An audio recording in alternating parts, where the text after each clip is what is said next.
seems like it was about 10 years ago when I had just landed a new job and began searching for a place closer to work. Fortunately, I stumbled upon a charming place, a bit older yet with a small front yard and an incredibly cozy feel, a small 2-story house.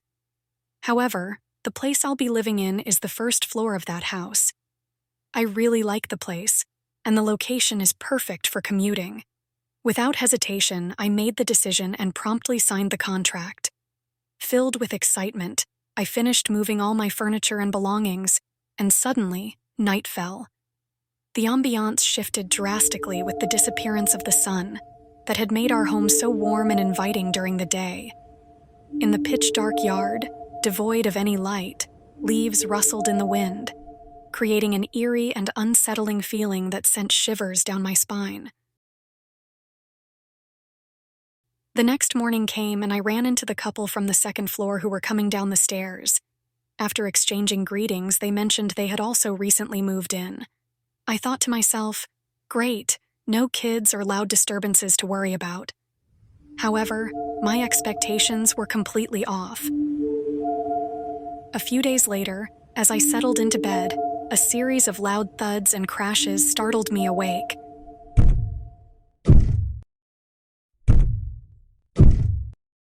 The clock indicated 3 a.m. Wondering about the noise, I listened closely. The noise was coming directly from above my room's ceiling. What could be causing this commotion at such an hour? I felt irritated for a moment, but I was just too tired, so I drifted back to sleep. However, oddly enough, ever since that night, I've been hearing that noise every night. It occurs consistently at precisely 3 a.m.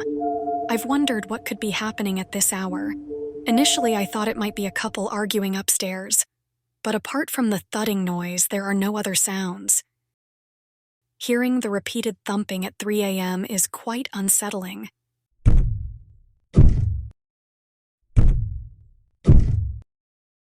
The next morning, on my way to work, I unexpectedly bumped into the husband from the apartment above.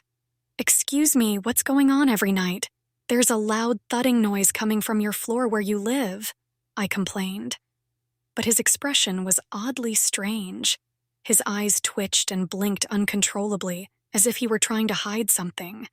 Then suddenly he started intensely staring at me, almost unnervingly. I expected an apology, but instead, he just kept staring at me without a word, leaving me quite uncomfortable and baffled. Anyway, I cautioned him to be careful. As I walked away, I felt increasingly uneasy, contemplating if I was overreacting without proof. I decided to wait for the noise again, planning to rush upstairs and catch him in the act. At 3 a.m. the next early morning, the familiar loud thudding noise echoed again and I sprinted up to their floor. However, the lights were all off, and there was no sign of any activity. Huh? It felt odd. Just moments ago, there were loud thudding noises, yet now it was silent. I checked around the entrance and the living room window, scanning here and there, but what caught my eye was the lower area of the entrance door. The lower quarter of the door was made of glass, giving a clear view inside. I could see shoes and various things. So, I crouched down and leaned in for a better look.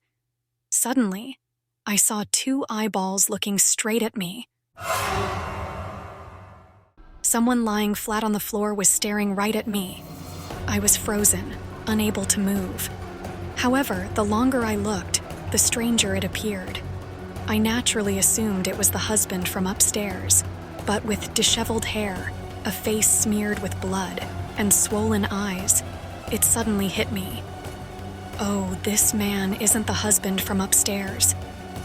At that moment, his mouth split wide open and he lunged towards me. In that split second, instinctively, I knew I'd be in serious trouble if I got caught by whatever it was. I don't remember if I ran down or tumbled down the stairs. All I remember was my frantic escape from that house. Fortunately, I spotted a police station in the distance. "Please help! There's an intruder in our house!" I yelled for help. The officers were shocked to find a young woman in panic entering the police station. In my own state of shock, I began to fumble, my words jumbled and disjointed. I don't know how the police officers managed to understood, but soon enough the officers and I were heading back to our house. However, when we arrived, unlike earlier, the lights were on upstairs. As the police officer knocked on the door, the husband answered. The officer inquired if anything unusual had happened here, but the man, with an utterly nonchalant and indifferent expression, replied as if he was oblivious to any happenings, insisting that we all should leave. It was an odd response to such a situation. Not many could remain so composed when the police show up at the door in the middle of the night sleeping. Yet, the husband remained unnervingly calm, simply repeating, "It's all right. Nothing happened." Although his wife looked visibly shaken, we had no choice but to leave. The early next morning, someone knocked on my door. It was the woman from upstairs. She looked exhausted, as if she hadn't slept all night. When I opened the door, she hurriedly came close to me as if in a rush to speak. I wasn't the only one who saw it, right? What? You mean the man from yesterday? Yes, that man. He's not a real person. What? What is she saying? Not a real person? The story from the woman upstairs was even more bizarre. It all started the day after I moved in.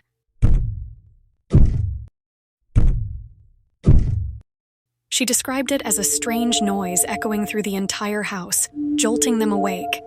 And yes, it was 3 a.m. Initially, she suspected an intruder, perhaps a burglar. Trembling, she cautiously opened the door, catching a glimpse of a man through the crack. She was so startled that she nearly fainted. Urgently, she shook her sleeping husband awake, whispering, "There's someone out there in the living room," dragging her groggy husband along to investigate, but by then, the man had vanished. She started to wonder if it was a ghost and shared her suspicions with her husband. Initially skeptical, he became convinced when he heard me complaining about the very same noises that they both heard. He decided it was time to move out. But the reason for pretending not to know anything when the police officers and I visited a day before was that the lease contract hadn't ended. They were searching for someone to take over the lease, so they were worried that this situation might create bad rumors, deterring other potential tenants. She then apologized for not being upfront and honest about it, insisting that I should be aware. According to her, the man only jumps from one spot, directly above where I sleep. Honestly, I didn't know what to make of it. I saw it clearly with my own eyes. How could she claim it wasn't a person but a ghost? And why would this so-called ghost only jump from right above my room? I thought she put a lot of effort into acting over such a lame excuse. A ghost. But I regretted dismissing it with a laugh.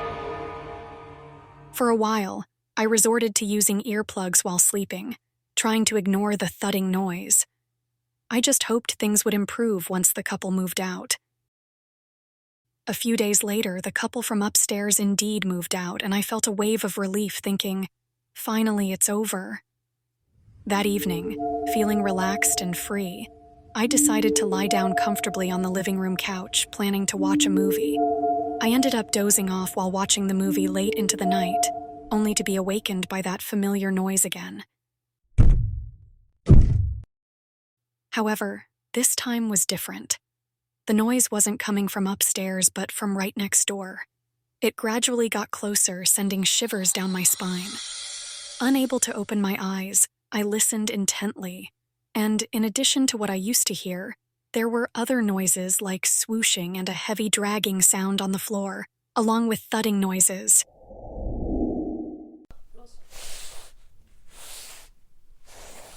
Wait a minute, I hadn't heard these noises before.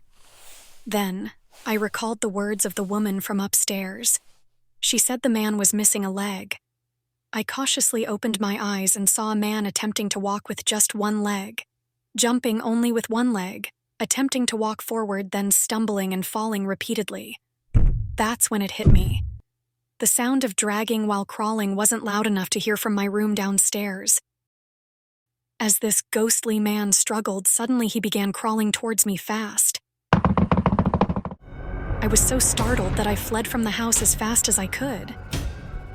Since that day, I couldn't bring myself to enter that house anymore. Who was that one-legged man